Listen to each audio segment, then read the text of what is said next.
Congratulations for making it all the way to Dune Club Session 9. For this session, you should have read pages 521 through 587, and you can stop when you get to the end of Book 2 and the beginning of Book 3, The Prophet.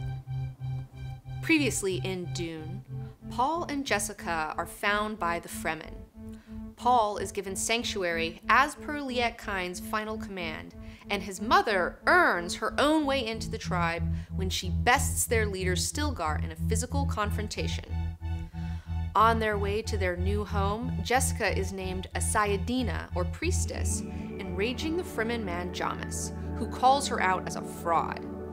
To prove her innocence, Paul must act as Jessica's champion in a trial by combat.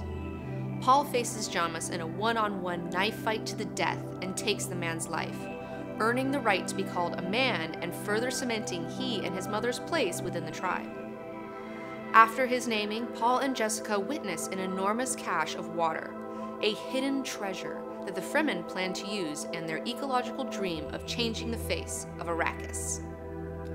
In Session 9, we round out Book 2 Muad'Dib with a visit to the Harkonnen Homeworld Giedi Prime for Fade Rautha's 17th planet-wide birthday celebration and Harkonnen family gladiatorial games, where the Imperial visitors, the Count and Lady Fenring, each carry out their own separate missions. At the Emperor's behest, the Count threatens the Baron, warning him to come to heel or be destroyed.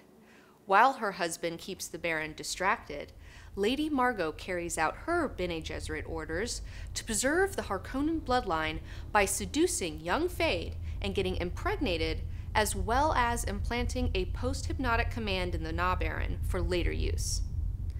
Meanwhile, Fade, with the help of Thufir Hawat, enacts a scheme of his own for his spectators and his uncle to prove his gladiatorial badassery and further insinuate himself to his future people. Back on Arrakis, Paul and Jessica make it to their new home, Sietch Tabr. Chani hears the news of her father's death. Paul is saddled with Jamis's wife, Hera, and her 2 children, and Jessica chooses to take the Water of Life, passing within to become the Fremen's new Reverend Mother. And during the spice orgy following Jessica's ascendancy, Paul and Chani come together and accept their love for one another. The beginning of our first chapter in Session 9 begins with the header, "The concept of progress acts as a protective mechanism to shield us from the terrors of the future." And what terrors keep the Baron up at night? The thought of the fall of House Harkonnen and his own death. Okay, that's like what he's really scared of. And to shield himself from this terror, he actively works to make Fade Rautha look as fucking cool as possible, to potentially put his little ass on the Imperial throne as Emperor as the ultimate fuck you to the snooty great houses of royal blood who look down on the Harkonnens and work against his house. More than that, the Baron also uses Fade to be able to live vicariously through him. And because like Fade gets to be the hot, sexy, cool guy ruler that the Baron has like always wanted to be. Kind of like how Duke Leto was a hot, sexy, cool guy ruler. Now, Fade puts up with all of this to gain power, but that doesn't mean he doesn't resent his disgusting, gross, old pedophile fat uncle, which is perfectly highlighted by Fade's ridiculous hairstyle. The Baron has obviously forced him to wear his hair in cute little baby doll ringlet curls, further making him look like a weird sex doll. And Fade obviously hates this and is being pouty about the whole thing whilst being paraded around in front of the other royalty by his uncle, who all know the incestuous nature of their relationship. So no wonder Fade is an asshole. Who wouldn't be, okay?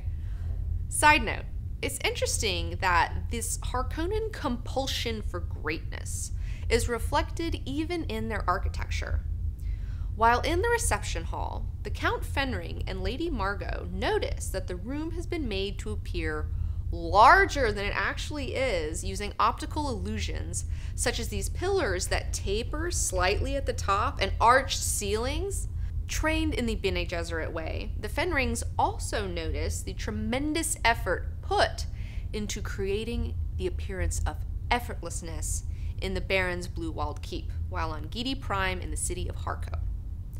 Fun fact, the Baron chooses to display the Atreides talismans of the painting of the old Duke and the bull's head who killed him in his reception room, which I'm sure at first seemed like a great fucking idea to show off since he failed to get that ducal signet ring that he wanted. But now he's looking at it and it's starting to strike him as more ominous and less awesome. And this dark feeling comes from when he thinks about how Feyd-Rautha is getting ready to fight in a gladiatorial game in an arena, just like the old Duke was in the arena when the bull got him. And also, he himself is getting into a cone of silence to tangle with the horns of the Emperor's homeboy, Count Casimir Fenring. So the Count is known as the Emperor's errand boy. He is Shaddam's only friend and is also the deadliest courtier throughout the entire universe. He is a highly skilled assassin and master of passive-aggressive diplomacy. Like, for example, he keeps throwing these insults in the Baron's face in such a way that the Baron cannot call him out on it. Now, when Casimir was growing up, it was thought that he could be a potential Kwisatz Haderach, and he was even given and passed the Gom Jabbar test. But when the Bene Gesserit discovered that he was a genetic eunuch, in other words, that he can't have kids, the Bene Gesserit were like, nope, never mind, he's not a Kwisatz Haderach. Now notice that publicly he does a lot of hms and uhs and ahs while he's talking, like he's a direct descendant of Jeff Goldblum, okay? And the Count does this on purpose to shield, distract, misdirect, and to keep his opponents off balance, as well as to send secret signals to his lady wife. It works perfectly on Feyd, who thinks that the Count's way of speech makes him feel like his head is getting pushed through mush. But when the Count Fenring gets to talk to the Baron privately in their little cone of silence, Casimir completely drops this affectation to make sure that his imperial threats ring crystal clear to good old Vladimir. The Count straight up tells the Baron that the Emperor knows about his duplicity in the Atreides matter, that they are pissed about how the Sardaukar were forced off planet before they could finish exterminating the fucking Fremen, that they are pissed about Kynes' death and that they know that shit was on purpose, that if the Count should befall some accident while on Gidi Prime, the Baron will definitely be outed to the delight of the other houses. Also that the Imperium is going to audit his ass, and that they are also pissed about Hawat being left alive because he knows way too much, and that if the Baron isn't careful, the Emperor is going to come for House Harkonnen just like he did for House Atreides, to which the Baron secretly delights because he could then expose this imperial betrayal and the other houses would flock to him and possibly make his imperial ambitions come true. But the Count doesn't miss a beat. He sees this plot going on inside the Baron's head and even calls the Baron on it surreptitiously in front of the other houses minor, then goes on to illustrate how the Baron's lesser houses don't like him and would definitely work with the Emperor to undo him, possibly by reporting him for a crime against the Imperium. And the cherry on top, to add insult to injury, the Count goes on to tell the Baron that if he doesn't fall in line fast, the Emperor will not give his official sanction for Feyd to become his successor, thereby ruining everything the Baron has invested towards his most precious dream of Harkonnen greatness. Now, to manipulate the people of Gidi Prime into loving their future cool guy leader, the Na Baron Feyd, his birthday is declared a national holiday by Vladimir, nobody works, and they've even splashed some paint, put up some festive banners around the city to cultivate a party atmosphere. It's a whole thing. Also, fun fact, the Harkonnens themselves compete in gladiatorial games to inspire awe and fear among the people, in addition to slaking the downtrodden public's taste for violence with sanctioned bloodsport. So while the Baron and the Fenrings look below onto the arena, Feyd is gearing up with a secret scheme of his own, cooked up by Thufir Hawat, to make himself look actually cool. Because to him, the Baron just makes him look like some fucking weird sex doll, and that is super not cool. So the plot goes like this. Usually slaves are drugged to make it easy to kill them when you're facing off against a gladiator. Now, the drug they take, the Allegra drug, turns their skin orange. The slave that the Na Baron will face today will be painted to look like he's drugged, but will obviously not be drugged. So everyone in the crowd is going to see this. They're going to be like, oh my God, what's going on? There must be some treachery afoot. But Fade has a secret weapon that the audience doesn't know about. To overcome his opponent, he has the help of a key word that, when uttered, will paralyze the slave. Also, he has the advantage of switching the poison on his blades, making the blade that the slave thinks is unpoisoned, poisoned. Meanwhile, all the evidence has been arranged to make the slave master look guilty of this false treachery. And after he's dead, then a man under Fade's control will step into place as the new slave master. Now, Thufir is helping Fade because he still hates the Baron. He wants to supplant him, but he's also using these Harkonnens really against the Emperor. Like, he really wants to get back at the Emperor.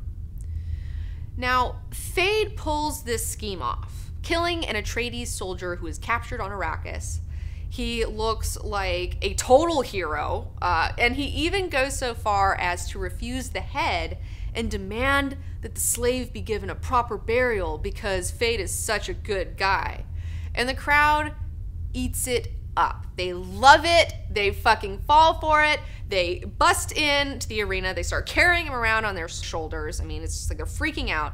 And the people are so fucking pumped that the Baron is forced to order a fete, or a huge block party, so that all these people can get all this excitement out of their systems with like booze and sex and food, instead of like maybe it turning into a riot that could get really bloody. It's really important to realize with this chapter is, in the last session we had Paul, and he killed a man in a one-on-one knife fight, and he fucking felt terrible about it. And now you see Fade killing his 100th, slave gladiator on his birthday for fun. And you really get to see like what the difference is between these two kids. I mean, it's like night and day. And they're both false heroes. Like, obviously Fade is not a true hero. He's engineered this whole situation so that he looks fucking cool, and he just loves it, and he like pulls it off, and he's so excited about it. Whereas Paul didn't want to kill this guy Jamis because Jamis had called him and his mother out as frauds. He knew they were frauds. He knows that they're frauds. He's like, this guy's fucking telling the truth here, but he had to fight him anyways and then kills him. And so now Paul looks like this false hero, and it fucking depresses him. Like, he's so depressed about it. After Fade's victorious win, the Baron exits the arena, and now the Count and Lady Fenring plot their next move, which is for Lady Margot to seduce Fade this very night and continue to seduce him in secret until she is sure she's impregnated with his child, as per her Bene Gesserit orders. The Count provides a perfect cover for her Bene Gesserit missions, and he knowingly helps her in them. So this is the deal. Lady Margot, her whole Bene Gesserit thing is that she is a broodmare. She goes out for them, she gets impregnated by specific people to give them children of specific bloodlines so they can continue their weird fucking shit eugenics program, okay? And Count Fenring provides a perfect cover for Lady Margot's missions, and he knowingly helps her in them. He probably even suggested to the Emperor, since they were so tight, that he should have him travel to Giedi Prime so that he can threaten him for the Emperor, but like secretly, he's really doing this so that Margot can come with him so she can get that seed and preserve that bloodline, okay? Even though the Count can't have kids, the rest of the Imperium doesn't know that.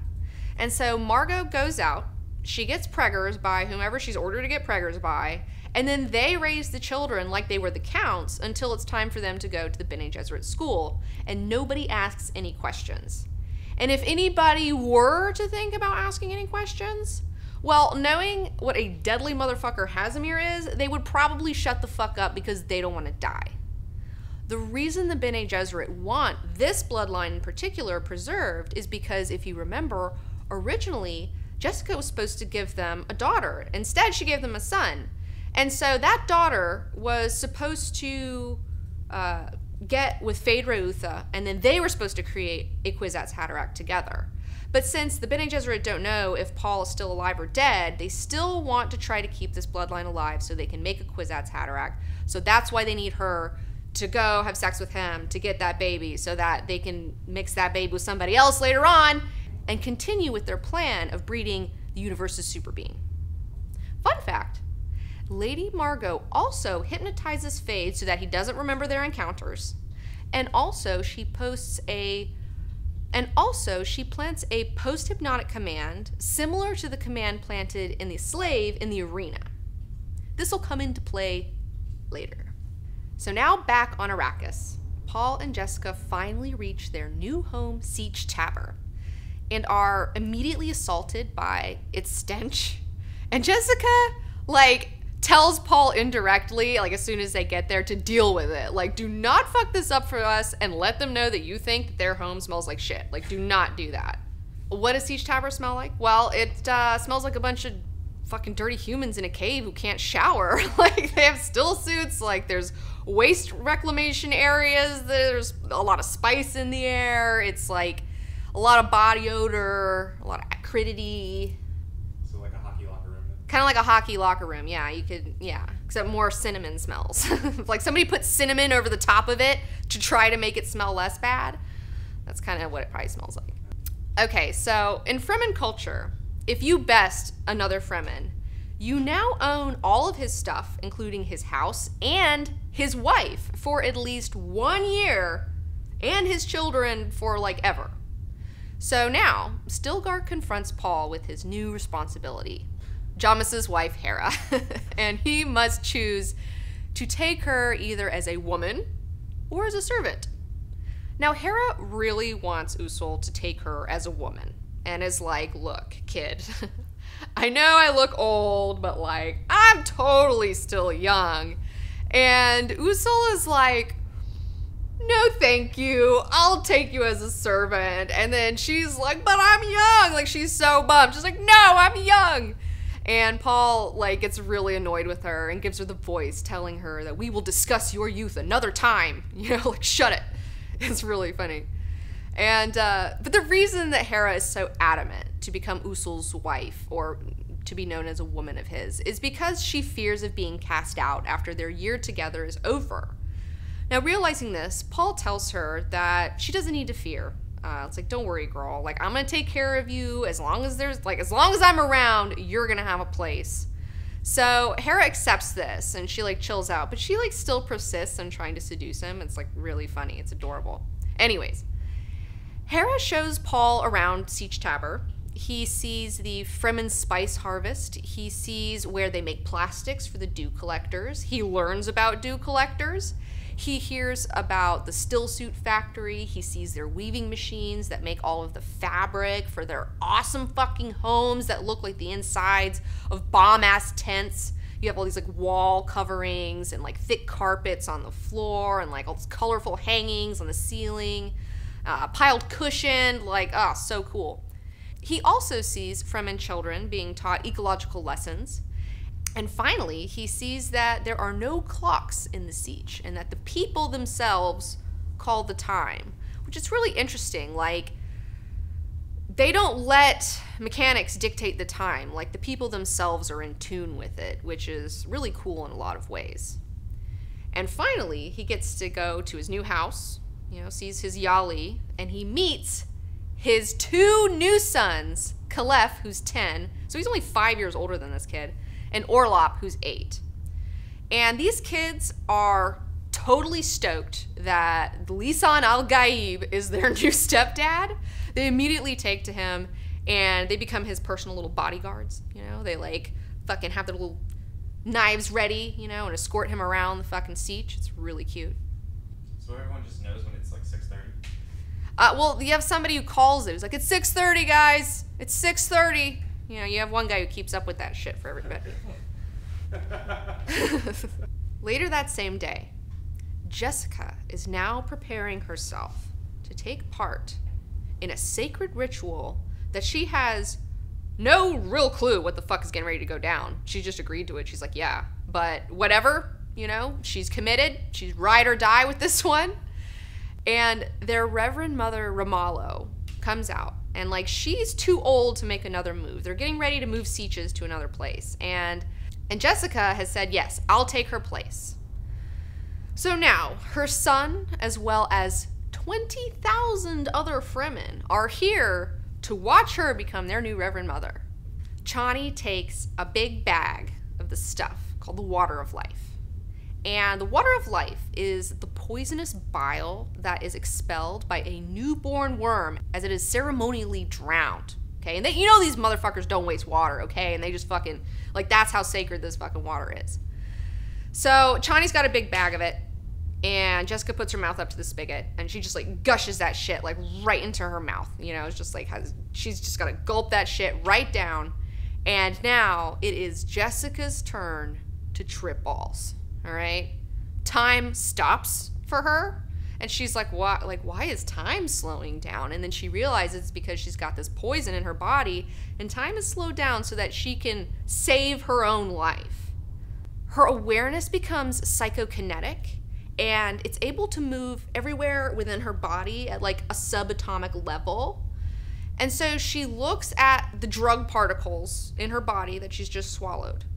And she knowingly changes the chemical compounds around, you know, puts like, oh, take this oxygen here and put a fucking hydrogen here. What the fuck?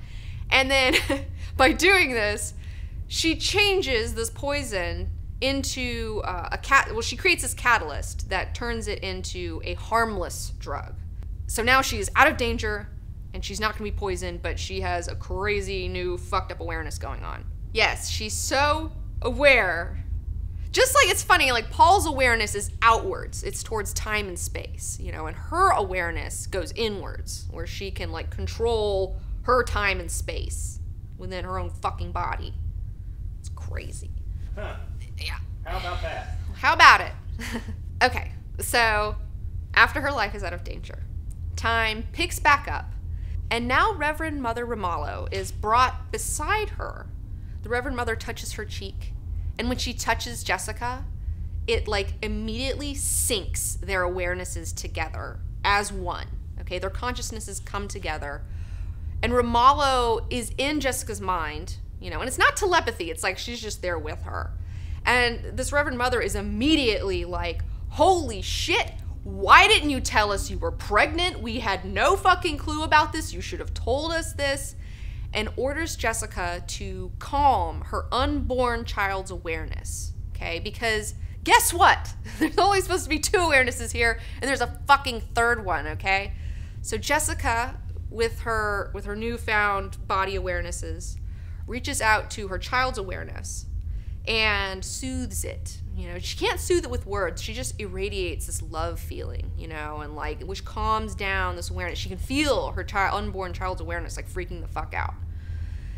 And Ramallo tells her that, like, okay, well, we're already doing this and we can't stop this, so I have to go ahead and unload a bunch of information on you and give you a digital download of my entire consciousness, and your baby might be driven insane by this, but, like, fuck it, we just gotta do this. And so Reverend Mother pours all of her memories, of her awareness, of her consciousness into Jessica. Jessica sees all of this, as well as all the Reverend Mothers that came before Reverend Ramallo, okay? Because every time you have a new Reverend Mother, they pass on all their fucking memories. So now Jessica is able to see the entire history of the Fremen people laid out before her. It's a lot to take in. It's crazy. Yeah, she can see the Fremen people's origin. She sees where they came from. They've been like shuffled from like planet to planet to planet. They started on this really fucking cool planet that was like really nice. And then all these fucking raiders came in and then like stole a bunch of them, killed a bunch of them, and then like took them and like planted them on another fucking shitty planet. And then they got from there, picked up, put another shitty fucking planet. And they've just been like fucked by the Imperium for generations. They've been really oppressed. So Jessica spits the catalyst that she has created in her body back into the spice sack. She blesses it by changing it. So now this catalyst turns the rest of the water of life into some drugs that everyone can partake in. And so now all the Fremen are going to drink this stuff, and they're all going to trip together on something that I think would feel like liquid mushrooms mixed with like Molly water, okay? And so now begins the Fremen spice orgy. Spice orgy? Spice orgy, yeah. Yeah, they live a really hard life, so, you know, the Reverend Mother just, like, hooks it up for them and gets them all fucking high together, and since they're already so in sync with one another, when they do these drugs, they become even more in sync with one another, and they just have a fucking great time. They have a fucking great time. How often are they doing this? I mean, they don't do it every day. I mean, they do it, like, it's only for special occasions, as these sort of things should be. You can't do this all the time. But every now and again, you gotta, you know. It's a bonding ritual, too. Yeah, it's a bonding ritual. Yeah, it is a bonding ritual. Okay. And speaking of bonding rituals, Paul comes up and harshes Jessica's buzz totally. She's like, ugh, like, I know he's my son and I love him, but I wish you'd, like, fuck off right now. But he, like, asks her, he's like, Mom, like, are you okay? She's like, yeah. He's like, should I take these drugs? And she's like, yeah, whatever. Just, like, leave me alone so I can lay really still and close my eyes for a little while. You know, it's just like, I just need to lay still, so, like, take the drugs, just get out my fucking face. And so... Well, why is he asking his mom for permission if he's already the Kwisatz Haderach at this point? Well, I think that Paul is asking his mother permission because he is a little scared to try it, because he knows every time he tries this spice shit, it, like, fucking makes his awareness go crazy. And also because it was a poison. Like, he smelled it and was like, oh, this smells like a poison. Is this okay to drink? And she's like, yeah. Quit being lame. Just fucking take it. So now, Paul gets high with Chani. All right? They're both on this fucking awesome spice drug. She leads him away. She takes his hand. She leads him away from the throng to a private place where they can trip alone together.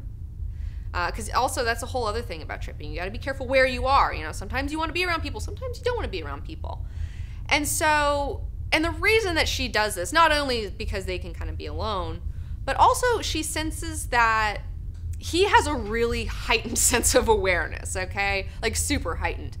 And so when everyone's on this drug, their awarenesses all become heightened of everyone. And because he's so fucking crazy, like, he's such a high frequency, that he's gonna trip people out, like, way too much. Like, you should not be around this guy when you're tripping, okay? Like, he's really going to make it, like, pop off.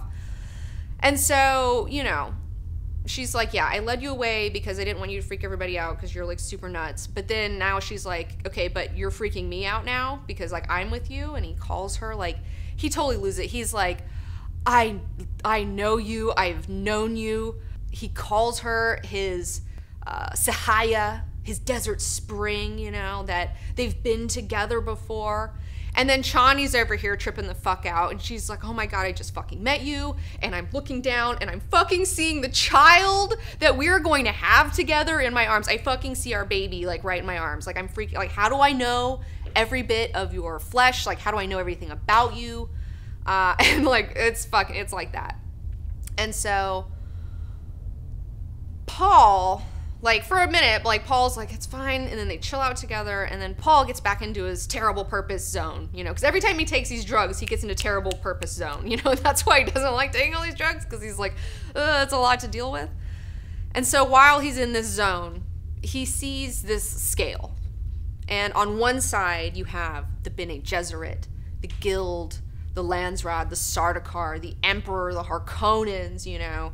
And on the other side, the only thing that will bring balance to this amount of force, I mean, this is insanely powerful force on this side, is the Fremen Jihad that he's, like, trying to, like, make sure it doesn't happen. But, like, it's the only thing that balances it out. And he sees himself caught in the middle, you know, as this fulcrum. And he knows that, like, all these people are just gonna fucking die. He's, like, sad about it. He starts crying about it. And Chani's like, whose water are you giving to the dead this time? And he's like, like, all these fucking people. I see all these people that are gonna die. And it makes me fucking sad. And, like, and I'm crying for these people who aren't even dead yet, you know? And she's, like, soothes him. She tells him to stop mourning them, to let them have their time of life if they're gonna die. Like, just let them have it. Like, chill out. And it, like, totally works. He's like, oh my god, thank you. Like, you're the best. Oh my god, I love you. And they take comfort in their shared visions of the love that they will share between these waves of violence that are coming. So that's it for session 9. For session 10, you need to read pages 591 through 650, which ends on the sentence, "So many people tramping through here all the time. You should really have them cleaned more often." Get ready for our live Q&A on Twitch at 3 p.m. Pacific Standard Time on Sundays. And if you're looking for other Dune Club sessions and live Q&As, you can find them on our Dune Club shelf on YouTube.